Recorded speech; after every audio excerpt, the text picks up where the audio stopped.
Olá, gente de Deus. Estamos reiniciando o Blackcast. Essa plataforma é nova e nós queremos justificar que aquela plataforma do YouTube nós estamos recuperando. Para os mais próximos, sabe que essa paralisação se deu por conta de um ataque de hacker e pegou ali os nossos canais. Nós recuperamos o Instagram, as outras plataformas, menos o YouTube. Por isso, para não ficar parado, vamos seguir ali com os procedimentos para recuperar aquela antiga conta. Enquanto isso, nós vamos criar aqui, igual você está vendo agora, esse novo canal do YouTube. Para nós é uma grande alegria ter você, a sua audiência. Aqui tem conteúdo do Evangelho de forma criativa e contemporânea. E se você tem sido abençoado pelo Blackcast, indique isso para uma outra pessoa. Eu sempre digo, se é bênção para você, pode ser bênção para muita gente. Hoje é com os nossos amigos, não poderia ser diferente. A gente reiniciar aqui com dois amigos. Vou começar aqui pelo Johnny Júnior. Valeu demais, Johnny. Pastorzão, prazer estar aqui. Prazer. Que bênção, hein? Prazer todo nosso. Blackcast. Isso. Saudade do Blackcast, que bom. É verdade. E o Alice está aqui também. Pai pastor, pai Johnny. Prazer estar sentado aqui nessa mesa. Falar um pouquinho, né, da palavra de Deus, compartilhar com o pessoal. Vamos lá. Muito bom. Johnny, olha, nós propomos falar sobre sofrimento, né? E eu acho que esse tema é um tema assim... Sempre é o tema mais... um tema mais divulgado da fé cristã, da defesa da fé, o sofrimento, o problema do sofrimento, né? É bem central mesmo, né? Eu estava passando aqui na porta de uma igreja, estava assim, pare de sofrer. É a proposta. É possível? Essa promessa é verdadeira? Por que será, né? Essa promessa é verdadeira, parar de sofrer. Vai ter algum momento que nós não sofreremos? E se aqui na Terra a gente tem algum momento que, vamos dizer, uma criança, um adulto diz, olha, eu não estou sofrendo. Será?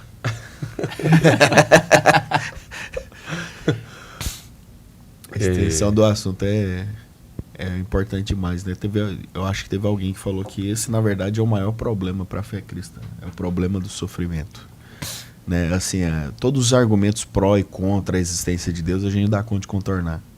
Deus existe porque o universo tem uma causa, um efeito. A gente pode ver que Deus existe porque ele é o fundamento da moral. Deus existe porque a razão faz sentido pensar que Deus existe. Aí quando chega assim, se Deus existe, ele é bom, criou todas as coisas, se ele tem onipotência e onibenevolência, por que existe sofrimento, dano, mal, né? Isso às vezes sai até em filme, né? Sai até em filme, é popularizado pela cultura. Você está numa sala de cinema com a sua família, assistindo Batman versus Superman. Aí o Lex Luthor falou, eu entendi na minha adolescência por que eu não posso acreditar numa coisa dessa, né? Porque ou Deus não é todo bom, ou Deus não é todo poderoso. Então o problema do sofrimento, ele sempre parece ser o principal levantado contra a fé, né?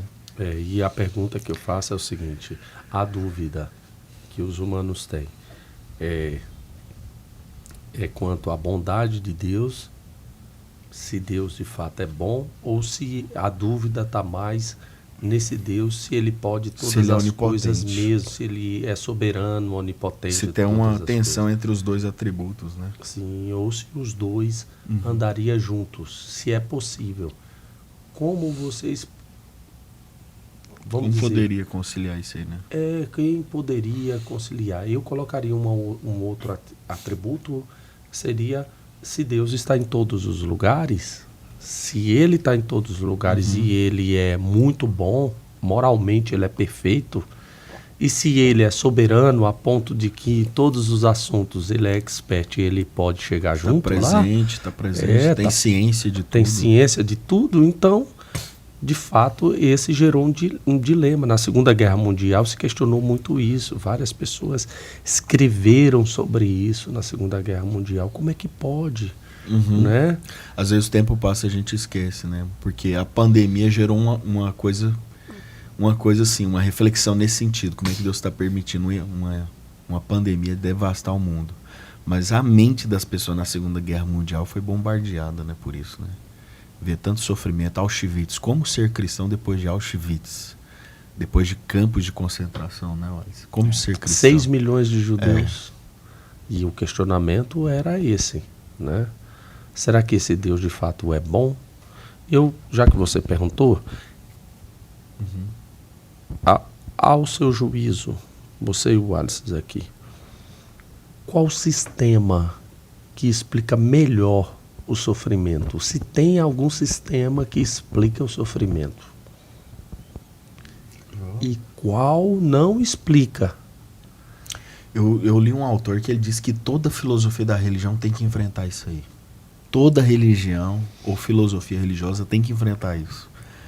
Eu acho que a gente podia colocar assim, o cristão não está enfrentando esse problema sozinho. Foi até um livro presenteado pelo Wallace. Uma vez me presenteou um autor, o filósofo Alice Potter. 3 Teorias do Todo é o nome do livro, né? E o Alice Potter foi discípulo do Francis Schaeffer, que foi um filósofo cristão excepcional. O Alice Potter diz que toda religião ela tenta responder o porquê do sofrimento. Você consegue localizar o porquê. O budismo, por exemplo, tenta lidar com o sofrimento fazendo do sofrimento e da realidade no todo uma espécie de ilusão, maia. A realidade é uma espécie de ilusão. Ou seja, o sofrimento não existe, ele é uma ilusão. A gente vai se libertar dele através de coisas, né? A gente pode ou ir para o panteísmo hindu e falar de karma, ou a gente pode ir para cá e falar de reencarnação, mas a gente vai se libertar dessa ilusão. De alguma maneira a gente se liberta do sofrimento, ou seja, o sofrimento é uma ilusão. Aí o Aristotle fala, não, tem uma outra teoria do sofrimento. São as religiões dualistas. Bem e mal sempre existiu. Então não preocupe em resolver, porque não tem como resolver. Onde tem o bem, tem o mal. Onde tem o mal, tem o bem. É o yin yang, né? Aquela esfera, né? De um lado uma cor, do outro outra cor, um pontinho de uma cor, um pontinho de outra. Então, como que resolve então o problema do sofrimento? Não resolve, é equilíbrio. Você não pode ser nem um pouco um, nem um pouco outro, nem de mais, nem de menos. Aí quando chega na fé cristã, eles podem falar, agora chegou a terceira teoria do todo. A primeira era o monismo, 1. A segunda era o dualismo, 2. E agora vem o trinitarianismo, 3. A resolução para o sofrimento é a caridade, é o amor. Deus se entregou, né? Então ele vai entrar nessa via. Deus está fazendo uma história de redenção, onde ele atravessa o sofrimento junto conosco, na nossa frente, nos redimindo, né? Tem várias tentativas nesse sentido, né? Tem várias tentativas nesse sentido, mas toda religião se preocupa. Como resolver essa questão, o sofrimento, o mal? Se você fosse um ateu, como é que você explicaria o sofrimento? Se eu fosse um ateu, a gente às vezes tem que tentar pensar como, né? Como seria. Às vezes eu tento falar com os meus filhos. Não sei se você tenta falar com os seus filhos, né? Ontem mesmo eu estava conversando com meu filho e ele falou, pai, por que você está me fazendo essa pergunta? Eu falei, estou te preparando. Um dia alguém pode te perguntar isso, né? Eu acho que uma das maneiras mais fortes de um ateu entrar nisso é quando ele faz uma granada emocional. É quando ele apela para a crueldade do mundo, a fome no mundo, a miséria no mundo. Quando ele apela para uma situação de uma criança que nunca teve saída, nunca teve um dia de paz. Essa criança nasceu, cresceu, toda fragmentada, sendo abusada, sendo de várias formas abandonada. Isso aí é uma granada emocional que a gente chama, né? Porque você não está só enfrentando um problema lógico, agora você tem que ser sensível. Se você não for sensível, dá só uma resposta lógica, mas você só tem uma resposta lógica e a sensibilidade. E Deus não tem coração, não? Para ver uma coisa dela. E parece que esse é um dos grandes problemas da cabeça iluminista, racionalista, né? Porque ele quer dar conta de todas as pontas que estão soltas no universo. E o senhor perguntou que qual o sistema, né, que dá conta, que responde melhor, eu acho que a fé cristã é a que responde melhor. Porque a fé cristã é o único sistema de pensamento que encontra um culpado para o problema do mal. Porque a gente gosta do seguinte, igual a gente citou aqui, né? Auschwitz. Uhum. A gente cita as catástrofes, as atrocidades. Mas, se você for pensar mesmo, e se a gente for honesto, a gente vai encontrar um causador. Só que qual que é o problema do ser humano iluminista, racionalista, humanista? Ele não pode ser o causador, porque ele é bom. Só que a fé cristã apresenta uma humanidade que é a causadora do mal. Ela não é só vítima. Ela não é vítima, nós nunca somos vítimas. Uhum. É óbvio que se for olhar em casos específicos, sempre existirá uma vítima. Uhum. Mas também... Num certo sentido, a gente fala de vítima, isso, né? mas quando no Adão... sentido maior, macro, isso, né? Quando não a gente, existe vítima. Quando a gente fala de Adão, ele nos representa ali como um ser caído.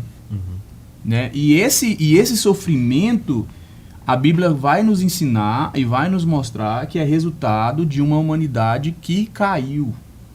Eu lembro muito claramente quando houve aquele atentado eu acho que foi em Washington, né, das Torres Gêmeas.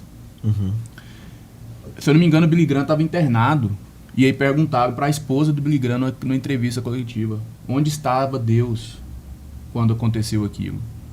Aí ela perguntou: no mesmo lugar de sempre. No mesmo lugar de sempre, quando vocês escolheram virar as costas para ele. Porque, tipo, quando o ser humano escolhe virar as costas para o Criador, porque o problema da humanidade não é o que ela faz. O que ela faz é o resultado do problema. O mal, a maldade, a perversidade, ela é um resultado que a Bíblia vai dizer que é o resultado do pecado. E o pecado é nada mais, nada menos do que o ser humano virando as costas para o seu Criador. Então, a Bíblia vai apresentar um causador do mal. E esse causador não é Deus. Uhum. Não é Deus. Só que o ser humano humanista, que acha que ele é muito bom, que ele... o pastor Marcos aqui até usa uma expressão que eu acho muito interessante, que acha que o seu currículo é muito limpinho, né? Porque a gente acha isso, a gente pensa que nós somos muito bons, mas nós somos capazes das piores perversidades do mundo. E o que é mais incrível é que, além de nós ser capazes de fazer esse tipo de ato, a gente tem a capacidade, a cara de pau de colocar a culpa no Deus Todo-Poderoso. E a gente tem a coragem de falar assim: então se o mal existe, Deus não é bom, ou então Deus não é todo-poderoso. Mas aí eu te pergunto, em um mundo onde nós existimos, acho que a grande pergunta que tem que ser feita é essa: em um mundo onde nós existimos, teria uma outra opção a não ser o sofrimento? Porque nós falamos de Auschwitz, por exemplo. Eu estou lendo um livro do... aquele cara que... Você fala o mundo onde nós existimos, que é um mundo caído, que é um normal. Mundo caído. Não é um mundo edênico, paradisíaco, né? Perfeito. Sim, né? porque... ele se tornou assim, ele veio a ser. Porque no Éden, o homem tinha a opção. O homem tinha a opção de viver no mundo perfeito para sempre. O Agostinho, pai da igreja Agostinho, ele tenta lidar primeiro com o problema do mal justamente aí. Para Agostinho não faz um sentido lógico, né? Você imaginar que nós podemos ter uma liberdade relevante, e essa é a maneira do amor se relacionar, com liberdade. A opção de não amar, né? A opção de não amar. Isso é amor. Isso dá o caráter pessoal do relacionamento entre Deus e o ser humano. Sem uma liberdade relevante, né, significativa, né, e o Gênesis ele vai dando indícios dessa liberdade, por exemplo, no próprio fato de Deus não coagir em nenhum momento o ser humano. Por exemplo, tem um problema da ocultação de Deus, que é uma parte do problema do mal. Tem um autor que trabalha ele, o Peter Ivagen, ele é um filósofo cristão.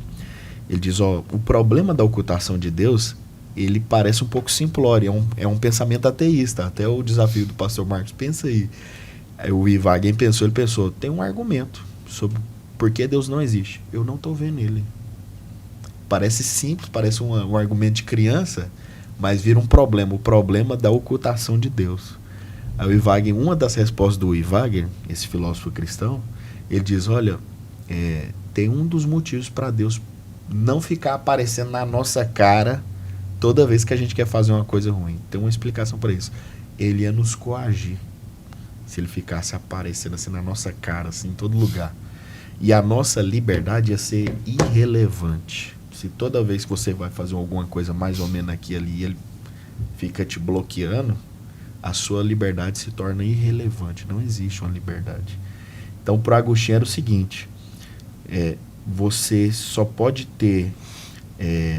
não tem um problema nisso, porque você tem uma liberdade relevante, e essa liberdade relevante permite o mal existir. Uhum. Não faz sentido um ser humano que tem escolha, né? Pensar logicamente assim, não, eu quero um mundo perfeito, sem mal, sem pecado e livre. E eu quero liberdade relevante. Não tem como.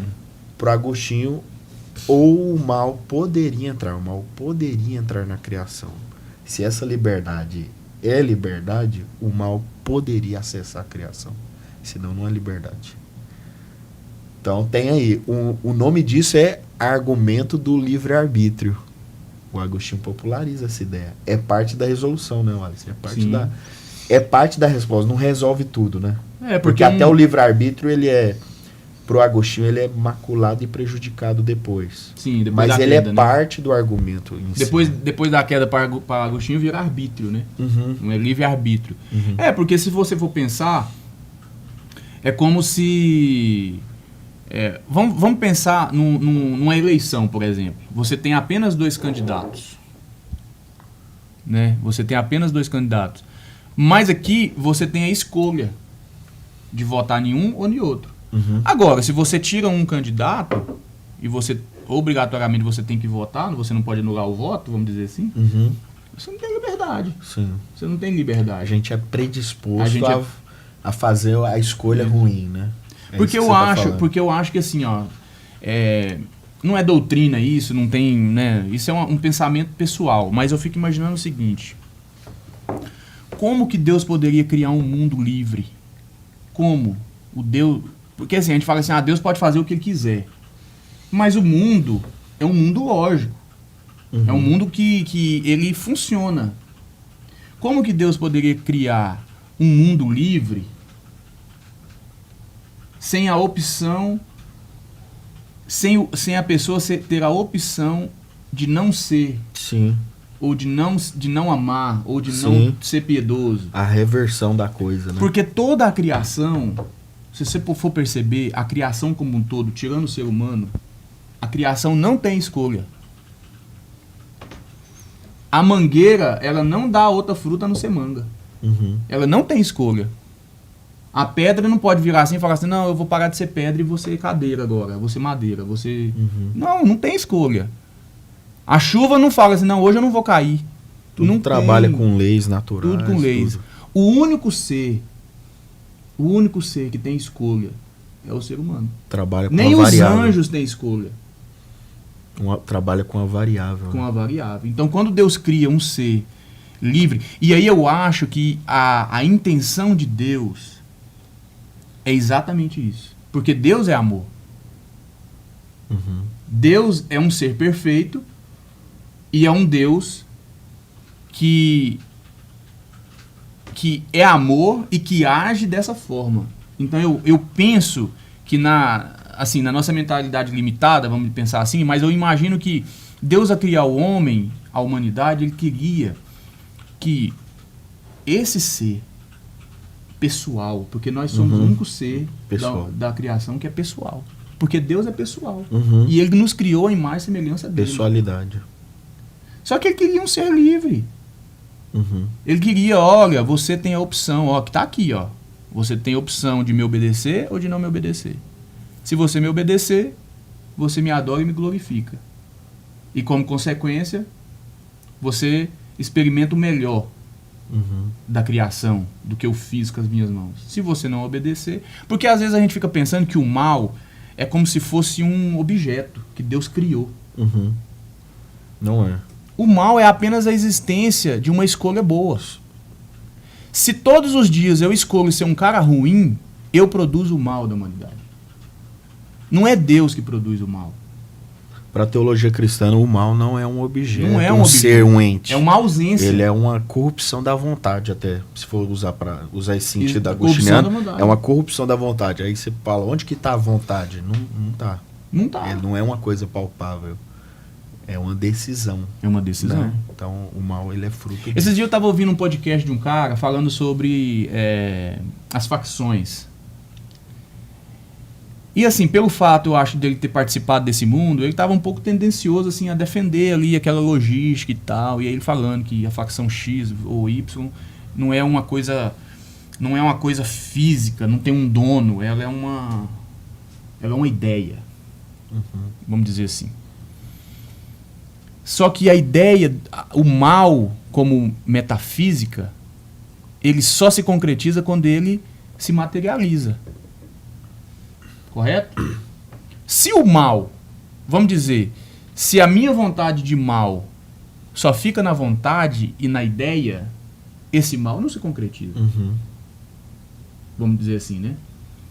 Então, eu acho que o mal é como se fosse Ele fica só na potência. Ele Ele vira é uma um ato potência, ainda. Não vira um assim ato. como a bondade.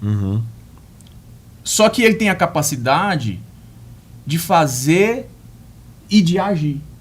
Porque porque se você for estudar psicologia, o ser humano é o que pensa. O ser humano faz o que pensa. E aí é que está o problema. Porque é por isso que eu acho que a Escritura vai dizer, né? Pra gente pensar nas coisas do alto, pra gente cuidar daquilo que entra no nosso coração. Aí Jesus vai dizer, o problema não é o que sai da sua boca. Não é o que entra na sua boca, é o que sai. Você fala o quê? O que pensa. Então eu acho que o mal, ele é essa coisa, essa ideia que está na mente. Só que pelo fato da gente pensar, a gente age. Porque a gente faz do que a gente pensa. E aí é onde a Escritura vai dizer que a transformação e a renovação, ela vem pela renovação do entendimento. mente. Paulo não vai falar assim, a sua transformação é pela renovação das suas atitudes. Porque Paulo sabia que as atitudes mudam quando a mente muda. E eu acho que o mal habita na mente. Tem que ir num cerne, né? No cerne que está na alma, né? A alma foi adoecida, corrompida, né? É porque se você for pensar no diálogo da serpente com Eva, por exemplo, é um diálogo extremamente intelectual. Olha, ele falou pra você que se você comer do fruto e tal, mas você não vai morrer não. Você vai ter conhecimento do bem e do mal. Olha o que você vê. Pão de lábia. Extremamente intelectual. Extremamente intelectual. Não é, argumento muito forte. O argumento maravilhoso. Né? Extremamente intelectual. Olha, você será como ele. Você saberá discernir uma coisa da outra. Você pode perceber que é uma luta na mente mesmo. E aí, depois que Eva cede aquela conversa, aí as ações começam a seguir o fluxo de uma mente corrompida pela maldade. Né? Então eu acho eu penso o seguinte, que eu acho que a pergunta, por que sofremos, aí eu perguntaria, por que não sofreríamos? Né? Por que não sofreríamos? E essa pergunta, o por que sofremos, a gente tem a tendência, sempre quando tem uma catástrofe, algum dilema da nossa vida, a gente apontar para cima o causador, né? Nos 6 dias da criação, não tem lá sofrimento. Não tem. Então, eu acredito que uma pessoa que analisa o que Deus criou jamais vai ler dor.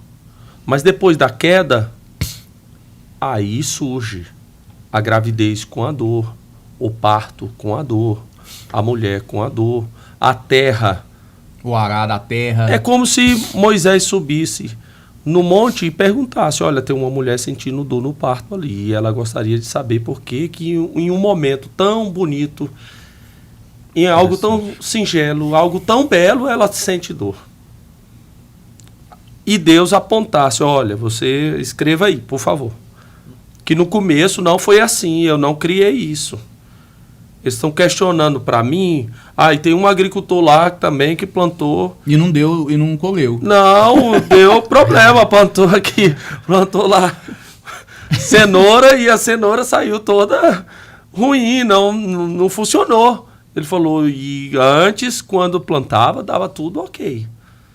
Quero dizer para você de que depois que a humanidade rejeitou a proposta de um mundo sem sofrimento, aí acolheu dor, sofrimento a partir disso.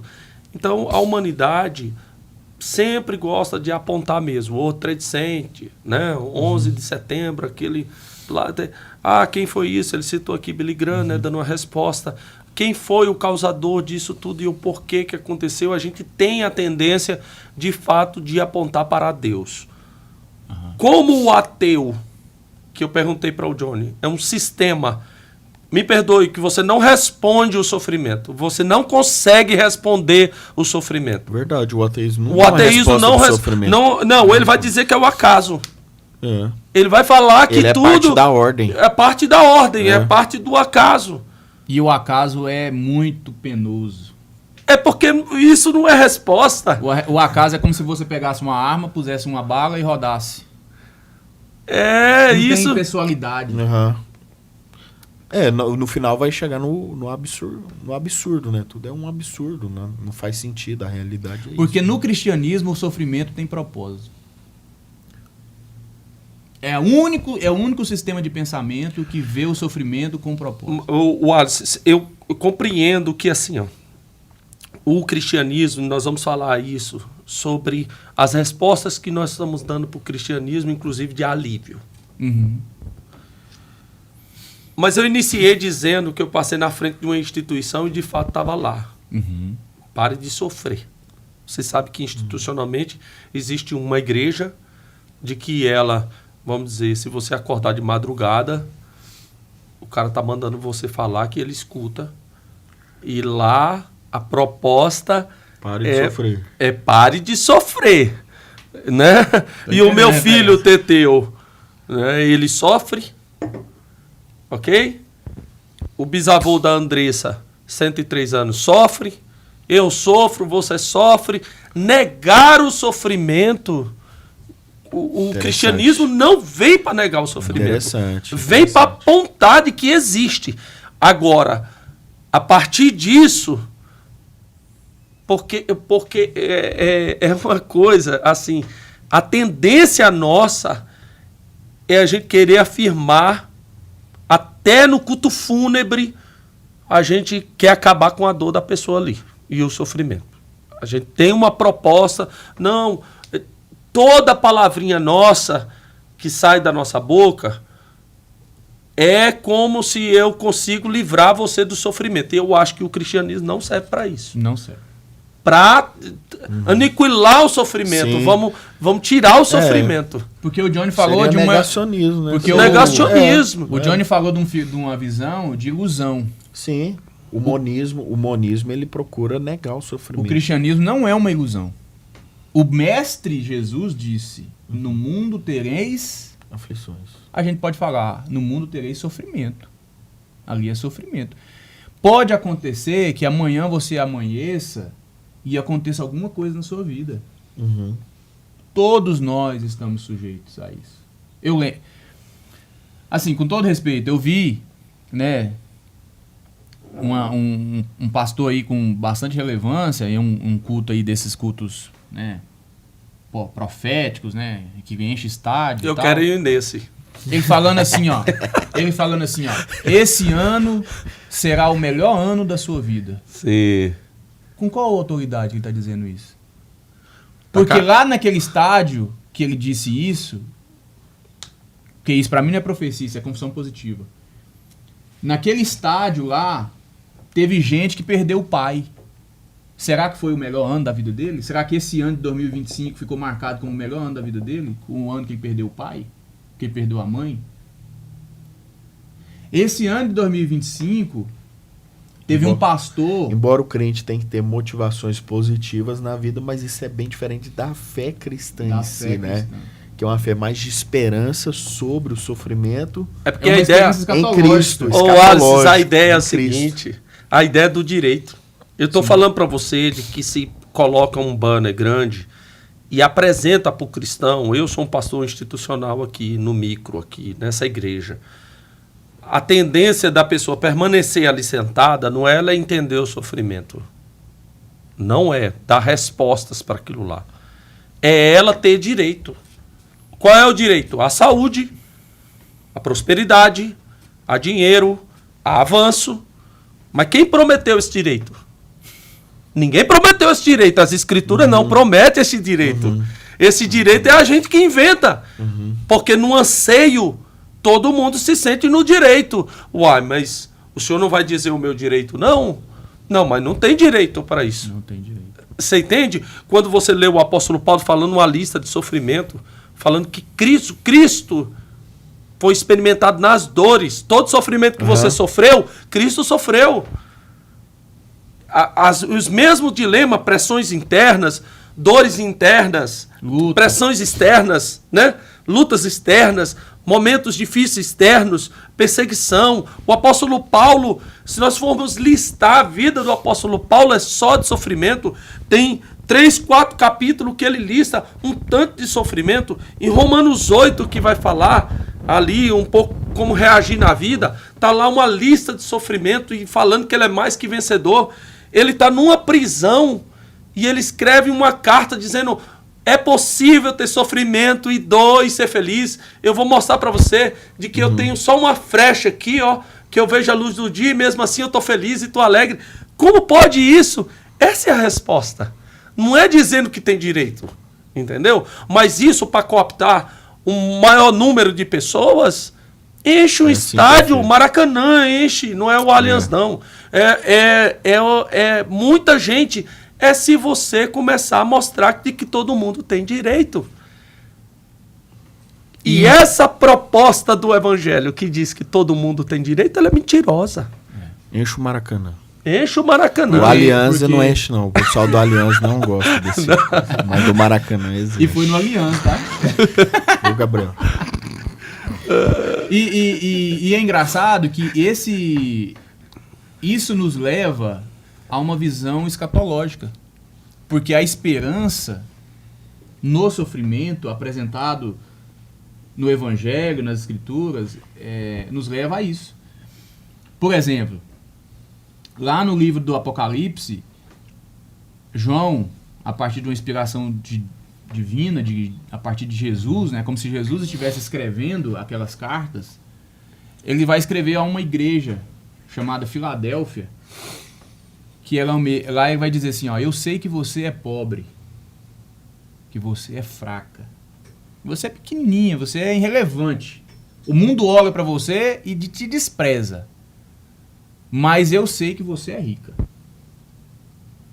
E por causa da sua fidelidade no sofrimento, você pode ver lá, a sua fidelidade no sofrimento, eu abrirei uma porta que ninguém pode fechar.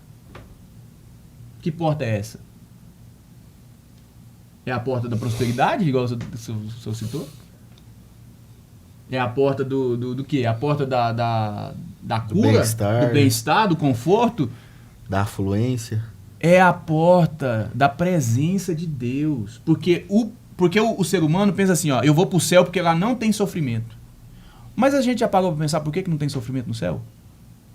Porque lá está a plenitude da presença de Deus, gente.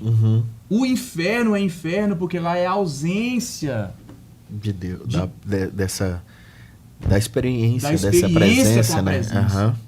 Da comunhão genuína com a presença de Deus, né? Então, se o céu existisse sem Deus, ele continuaria sendo ruim. com as ruas de ouro. Seria só outro lugar diferente para você ir lá para acontecer os mesmos problemas, né? Porque a gente acha que o conforto, que o dinheiro, vai que tirar a saúde, isso vai trazer mal-estar. o fim do sofrimento. Não traz, gente. O sofrimento não é só dor. Ele é amplo demais, né? Não Ele tem é como amplo você... É até uma visão materialista pensar assim, se eu ganhar um pouco mais, o sofrimento acaba. Isso é materialismo puro. Você pensar que o sofrimento está nas coisas materiais. É porque eu tenho pouco material. Quando eu tiver muito material, o sofrimento acaba. Isso é materialismo puro.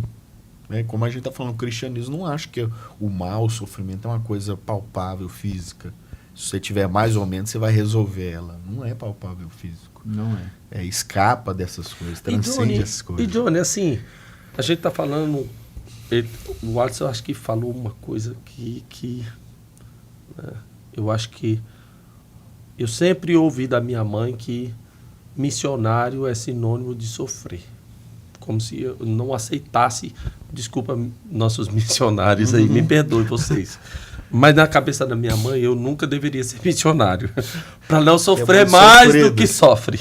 Entendeu? Então, assim, parece que é sinônimo de um cristão.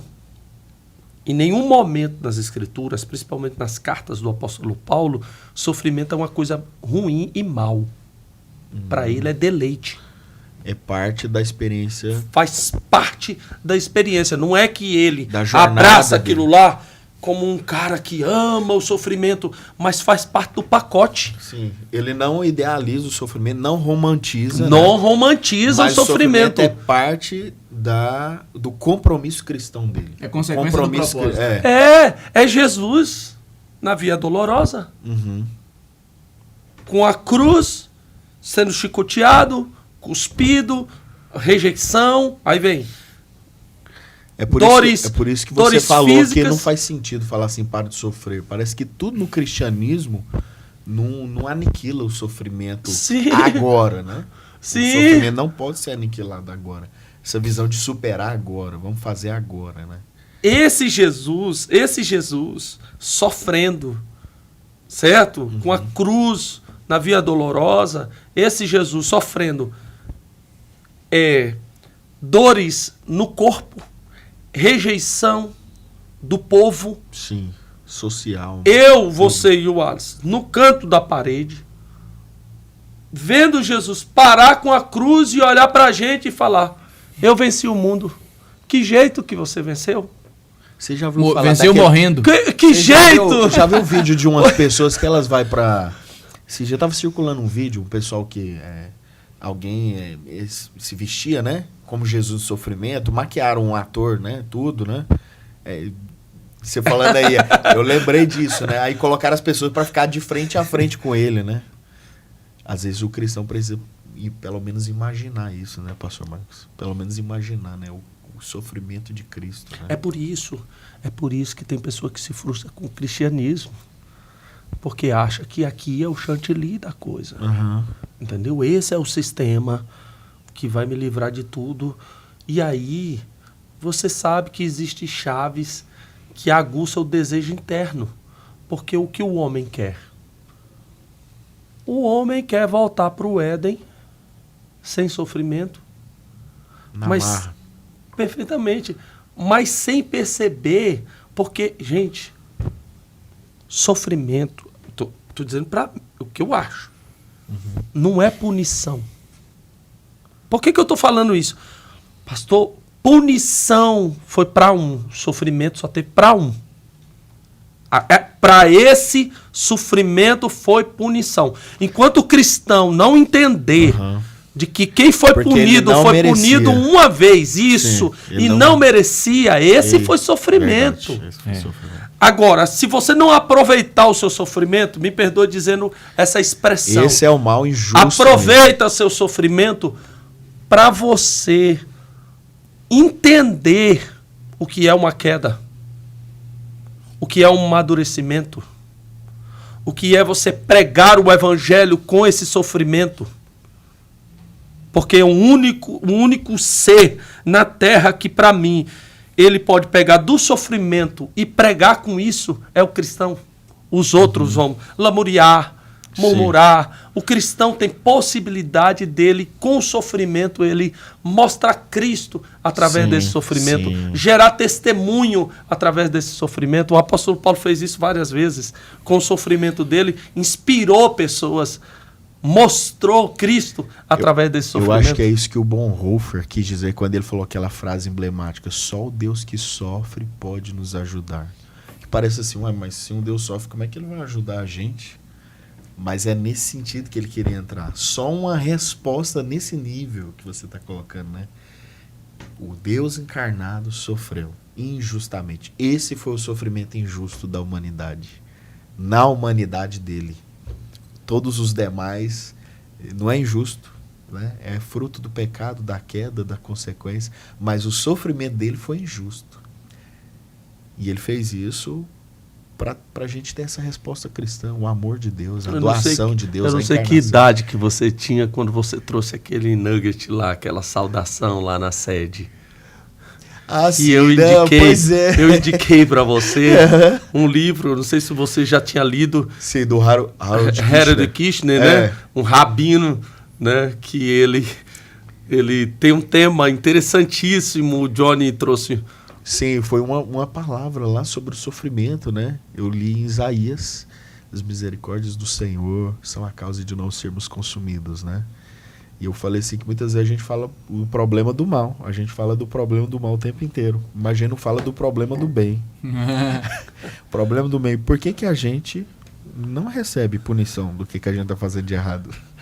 As misericórdias do Senhor se renovam todo dia. Por quê? Esse é o problema do bem. Por que a gente ainda está aqui ainda? O que está acontecendo? E aí eu peguei uma reflexão no R6 Pro, né? O R6 Pro, ele, uma vez num bate-papo de roda numa igreja, alguém falou assim: por que Deus é tão severo com a gente? Aí o R6 Pro ficou chateado, né? Ele falou: severo? Você está de brincadeira comigo? Se ele fosse severo... Você está de brincadeira? Você tinha que ter morrido na hora, no ato. Você tinha que ter morrido no ato. E aí ele ainda vestiu vocês de pé, ele falou: não, eu vou deixar vocês viver mais um tempo.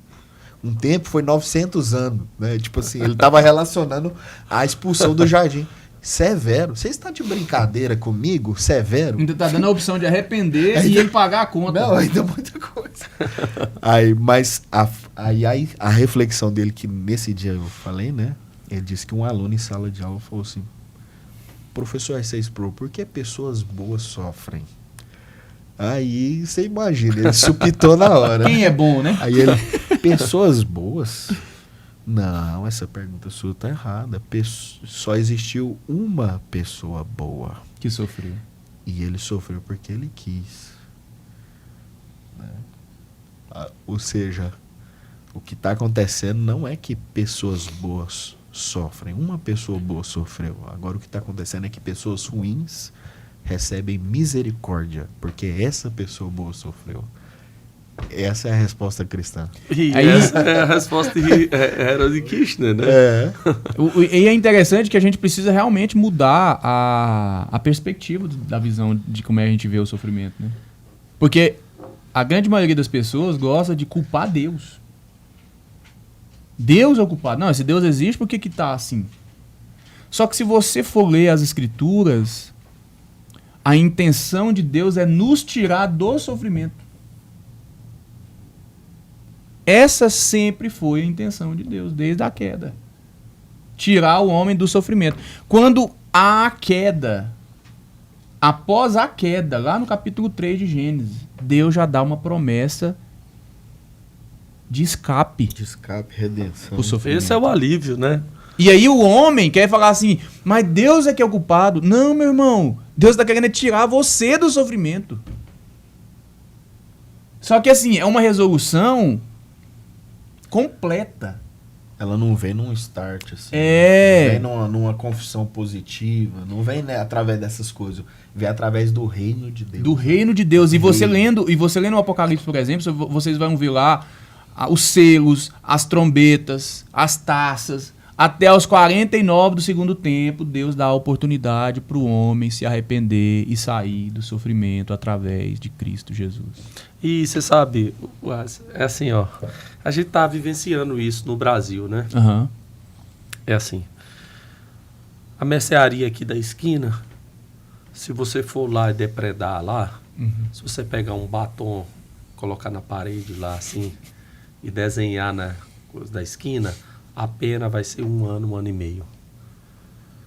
Mas como você pôs um batom aqui na Praça dos Três Poderes, É 18 anos. a pena vai ser maior. Dar um tapa no meu rosto é uma coisa. Dar um tapa no rosto da rainha da Inglaterra é outra coisa.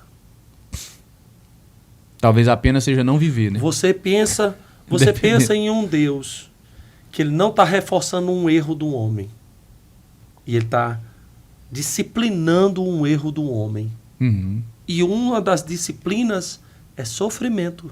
Sim. Uma das disciplinas eu falei aqui. A mulher, minha esposa, teve 2 filhos e veio com dor.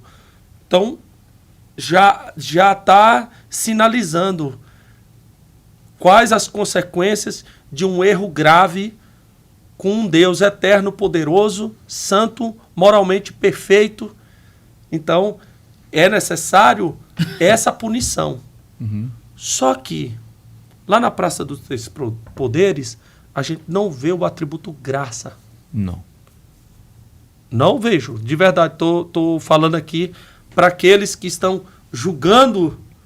Ninguém ali olhou e falou, deixa eu observar aqui. Aqui é necessário punir, disciplinar e também a gente tem que ser severo e doce. Deus consegue fazer de uma disciplina um momento de favor, de misericórdia e de uma graça tremenda para propor ao humano uma saída para isso tudo que o ser humano criou. Entende? Essa é a beleza do Evangelho. Não é negar o sofrimento. É dizer, esse sofrimento tem origem em mim. E Deus transforma ele num caminho. Normalmente, quando você vê um camarada sofrendo, você vai fazer uma análise com ele. Por que ele está sofrendo? Boa parte é comportamento, conduta, pecado dele. Ou pecado do homem caído mesmo. Consequência do homem caído mesmo. Ele vai chegar nessa conclusão mesmo. Mas ao final de tudo, a graça de Deus está lá. O favor de Deus está lá. O alívio de Deus está lá. Essa proposta do Evangelho é a melhor resposta para a humanidade. A humanidade ela tem que entender de que existe um alívio, de que nós podemos aproveitar de fato o sofrimento que nós temos para inspirar a pessoa, como o apóstolo Paulo inspirou cartas, como inspirou irmãos. E uma coisa também que me chama a atenção é que o problema de pessoas não crer no sistema do cristianismo, né, nesse sistema de ideias, não crer em Cristo, não crer na fé, não ter fé, não é uma questão lógica. É uma questão do coração mesmo. Sabe por quê? Porque eu já conversei com muitas pessoas que não creem, que são incrédulas, e elas falam assim, não, isso que você está me dizendo não tem lógica. Isso que você está me dizendo não responde às questões da humanidade. E a gente precisa reconhecer. A fé, a teologia, ela de fato não responde todas as coisas. Deus não nos deu esse poder. Mas aí eu te pergunto, o que responde? O que responde, a ciência então? Responde? Não. O que responderia, então? O ateísmo responde? O budismo responde? O espiritismo responde? O que responde? Então o problema não é lógica. Porque se for pensar pela lógica, ninguém responde. Ninguém dá conta. Não existe ninguém pega uma as pontas e resposta nesse nível assim, não. Nenhuma. Isso aí que você está falando, é esse autor que eu citei, o Peter Ivagin, que ele escreveu o livro Problema do Mal, ele é um filósofo cristão. Ele falou que o cristão tem uma resposta para o mal geral. O problema do mal no macro, né? Que é tudo isso que a gente está falando até agora. Tem um sentido macro para isso. Tem um encapamento que explica o motivo de estar acontecendo e de Deus ser bom, justo, gracioso, poderoso, tudo ao mesmo tempo. Ele fala assim, só que o problema do mal é uma família de problemas. E ele não é só o problema do mal geral, tem o mal local. O mal local é situações, por que aquilo ali, aquele copo caiu e quebrou? Por que aquele pessoa acertou o dedinho no canto da mesa? Por que tal? Por que caiu o ketchup na camisa? Se você for parar a pensar assim, não tem uma resposta porque para isso tudo. E você não tem que ter uma resposta para isso tudo, porque a fé ela não depende de uma onisciência para isso, da minha parte. Né? O Cornelius Van Til dizia, essa é a diferença entre o crente e o ateu, porque quando o crente encontra uma dúvida, ela nunca é uma dúvida final. Ela nunca é um dilema final. Alguém tem uma resposta para aquilo. Pode estar oculto aos meus olhos, eu posso não ter uma resposta para cada situação de coisa, mas não é isso que é a minha fé. Né? Alguém tem uma resposta para isso. Só que para o ateu, não. É o que o Wallace está colocando aqui. Para o ateu é o seguinte, se ele tem uma dúvida e a ciência não responde, então quem vai responder? É uma dúvida final. Ela não tem uma coisa depois dela. Ela é fechada. É um beco sem saída. É uma dúvida final, absoluta, que o Cornelius Van Til E eu queria dizer para o ateu e para qualquer pessoa que não crê em Deus, por causa do convencimento, Deus não quer te convencer. A Bíblia não foi escrita, porque a gente crê que a Bíblia é inspirada por Deus, né? Foi escrita por homens, mas é inspirada por Deus. A Bíblia não é um livro de convencimento. A intenção de Deus é te converter e te redimir. Se você... Inclusive, eu tenho sérias questões não respondidas que a fé não respondeu. Que a teologia não respondeu. Mas eu não fui convencido. Eu fui convertido. Eu fui redimido.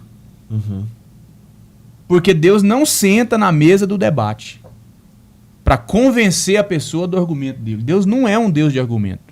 Ele não está no banco dos réus. Ele não está no banco dos réus para convencer um juiz de que ele está certo.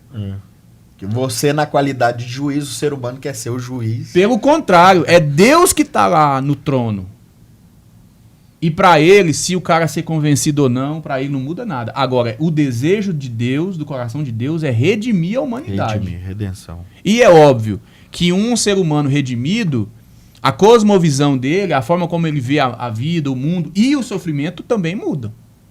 Né? Também mudam. Normalmente a amizade combina muito com celebração e não com sofrimento. Sim. Um personagem doente que perdeu os filhos, que era rico, agora está com o nome no Serasa, amigos, inclusive cristãos, é melhor ficar calado do que ficar dando explicação o porquê do sofrimento errado. Com teologia, tipo, isso aqui é chucaveira. Teologia da barganha. Não, e... Você está em pecado, porque você está sofrendo. Isso aqui, você está me entendendo? Tentar explicar isso. Teologizar em cima do sofrimento real. Isso. Dar uma causa, isso aqui tem um pecado aqui. Nós vamos achar um pecado nele ou nela.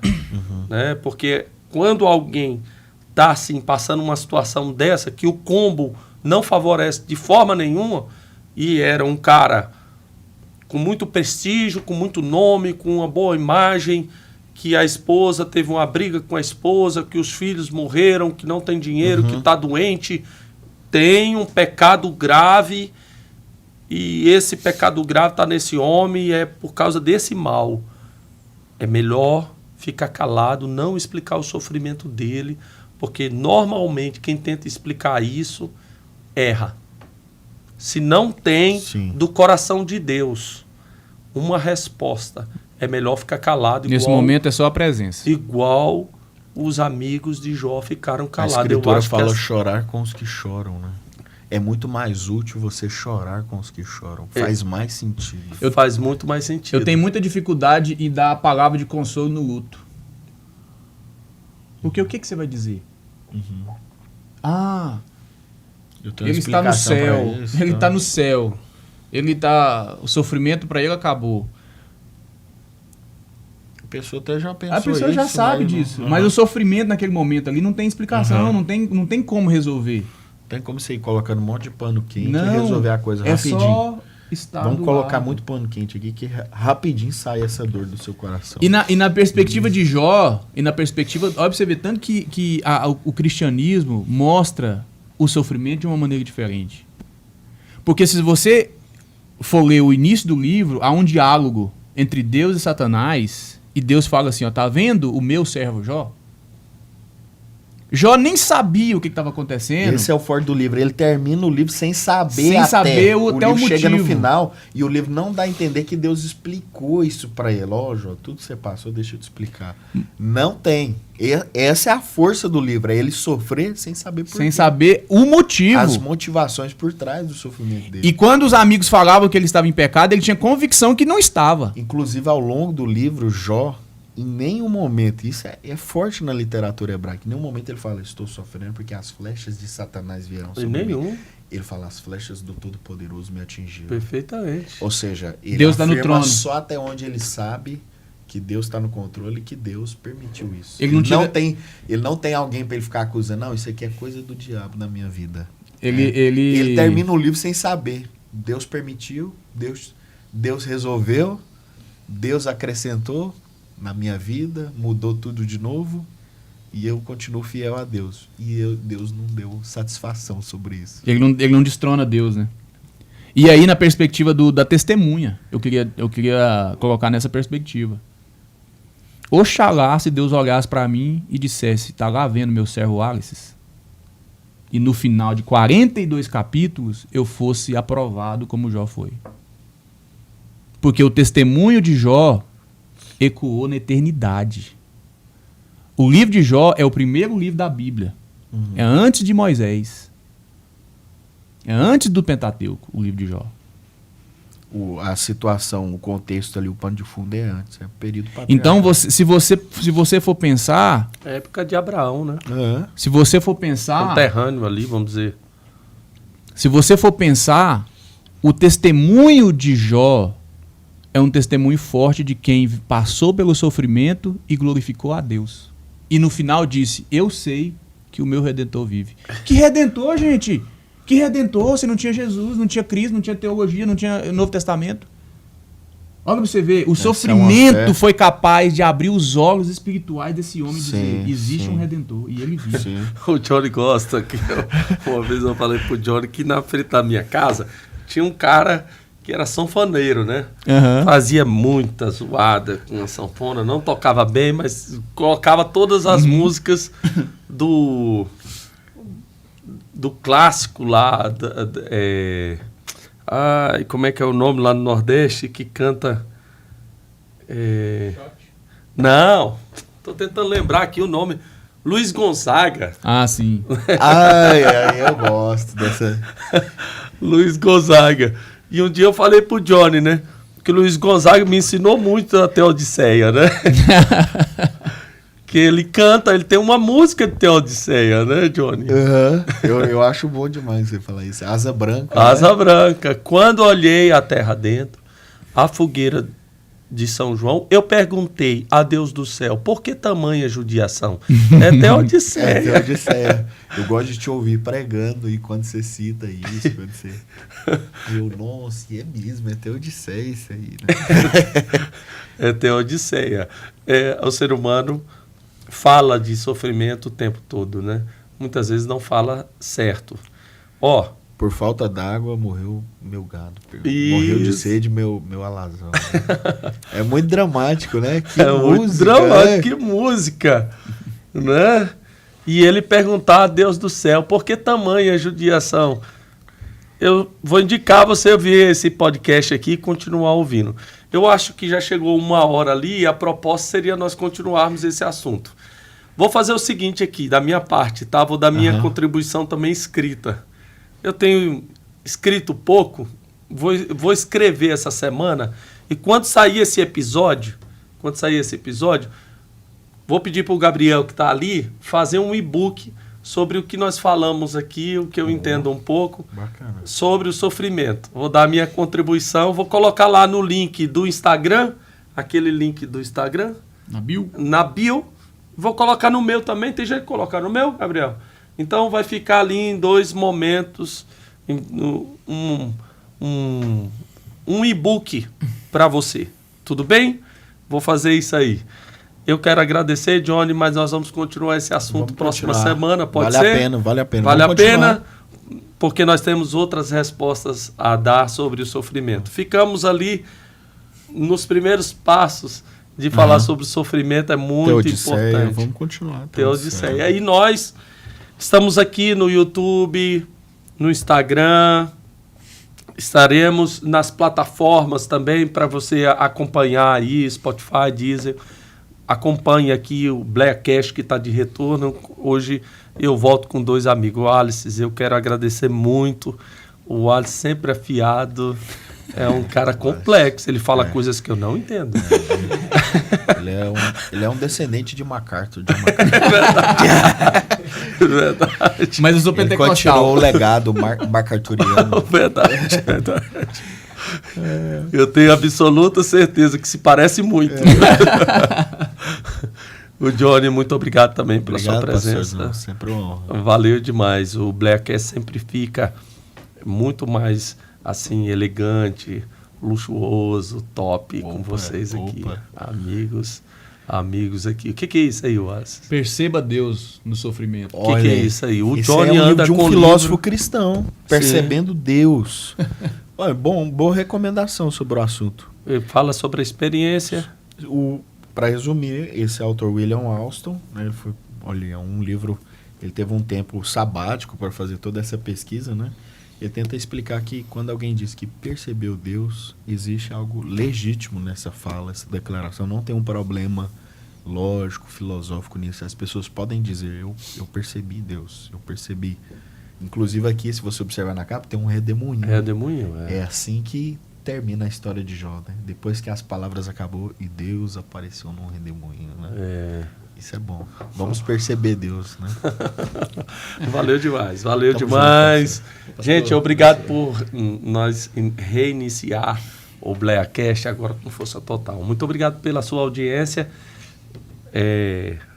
Blackcast é de espiritualidade cristã de forma criativa e contemporânea. Hoje nós falamos sobre sofrimento e que bom que você está aqui na plateia. Se você tem dúvidas, como nós vamos responder próxima semana, tá lá no chat ou naquele momento ali que você pode mandar uma perguntinha, faz a sua pergunta, nós vamos responder na próxima semana a sua pergunta. Que bom que você está aqui. Se você tem sido abençoado e foi abençoado por isso, você pode indicar para outras pessoas, certo? Esse é um novo canal que nós estamos colocando, eu expliquei logo no início, vou explicar agora também. Nós tivemos um ataque de hacker e recuperamos o Instagram, as outras redes sociais. O único que nós não recuperamos foi o YouTube. Estamos tentando recuperar. Então, para não ficar parado, nós estamos reiniciando um novo YouTube. Quando nós recuperarmos, fica os 2, ok? Fica um corte, o outro inteiro ou o outro o episódio inteiro, tá bom? Que Deus te abençoe, você e sua casa, boa semana, grande abraço para todos.